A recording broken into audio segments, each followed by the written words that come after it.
Where's your wife? You're on your own for the night? Are you feeling energetic? I've never done it in an elevator. Not recently. I'll tell your wife.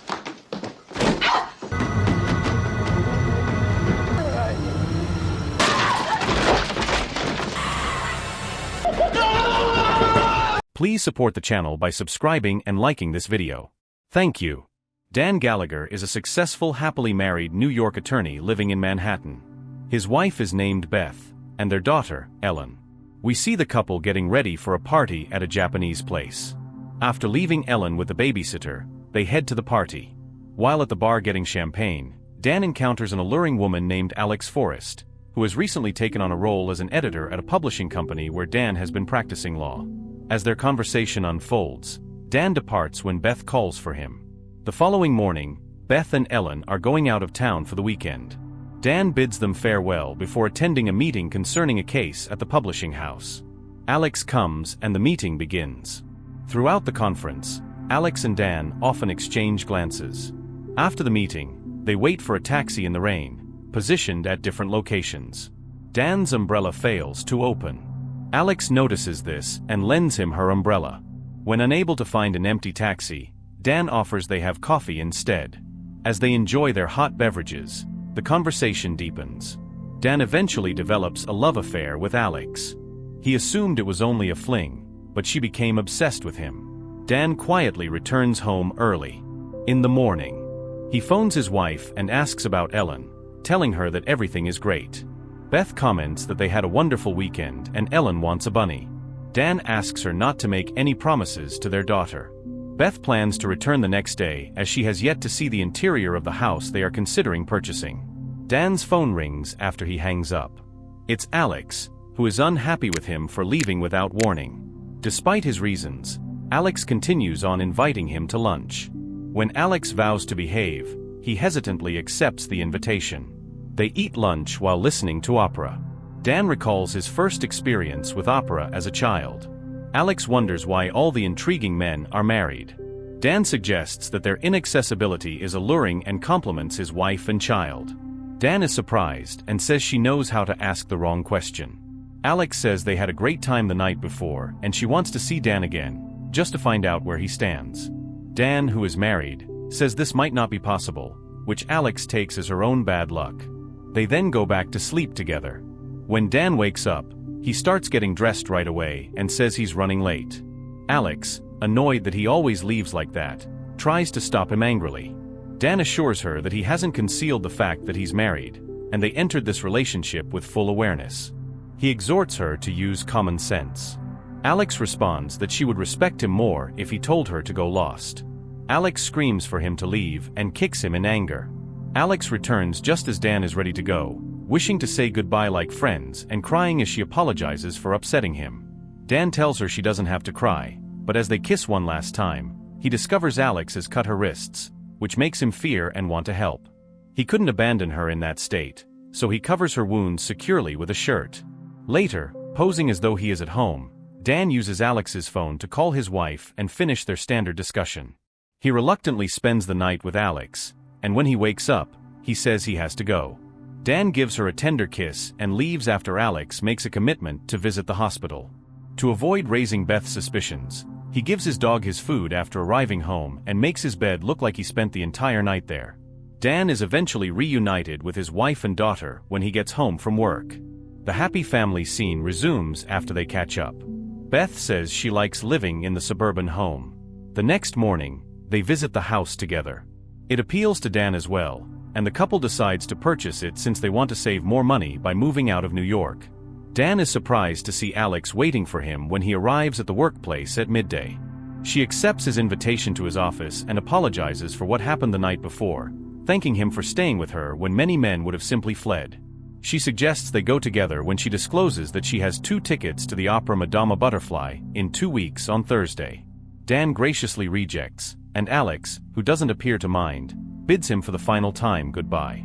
But that night, Dan is in a good mood and spends the evening with his wife and closest friends, while Alex seems upset and emotionally damaged.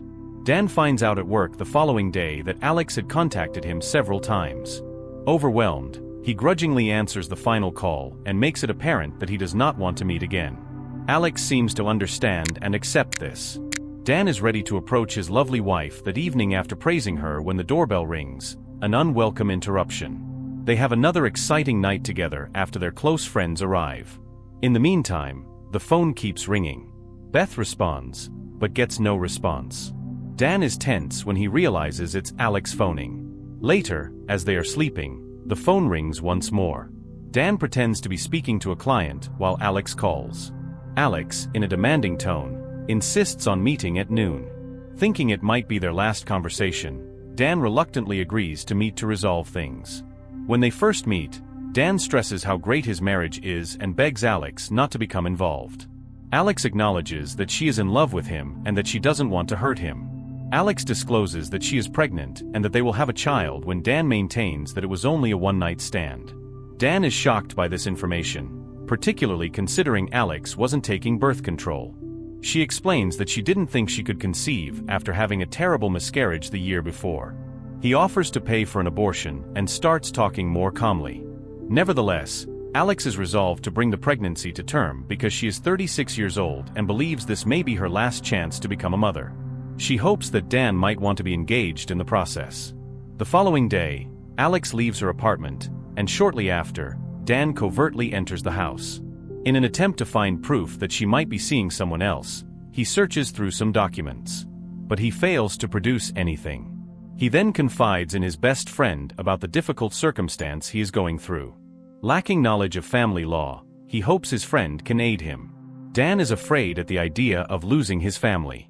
Alex keeps calling Dan's home phone, and when the operator tells him it's an emergency, they won't give him the new number, claiming it's forbidden to share that information. The following day, Dan is busy, and when he gets home from work, he's in for a big surprise.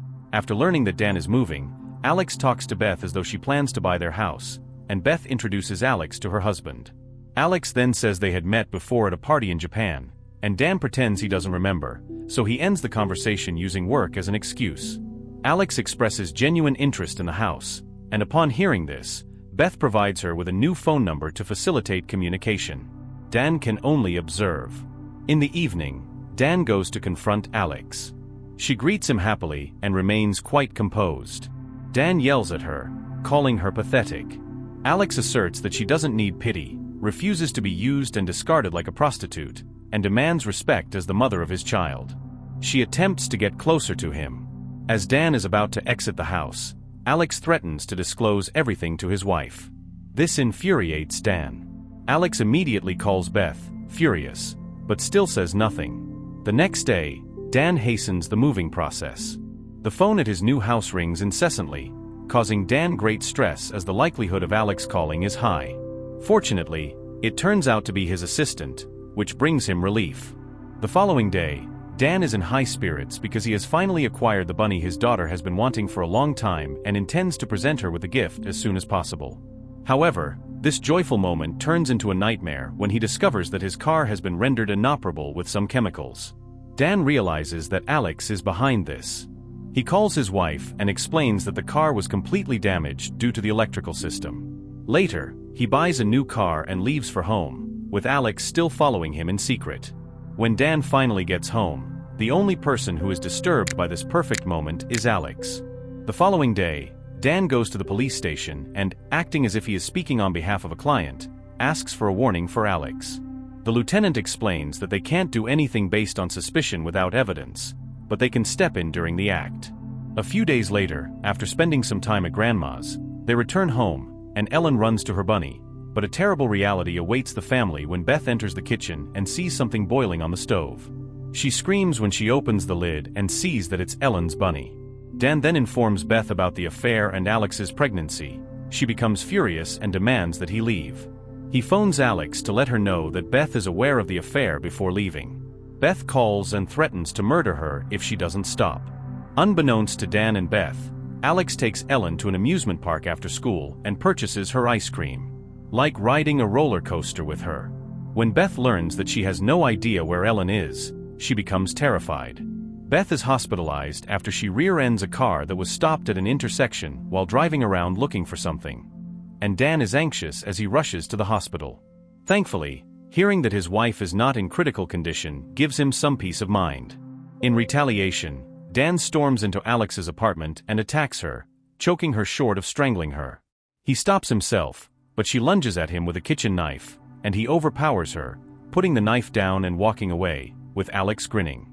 He approaches the police about getting her arrested, but they refuse to act, so Beth forgives Dan and they go home.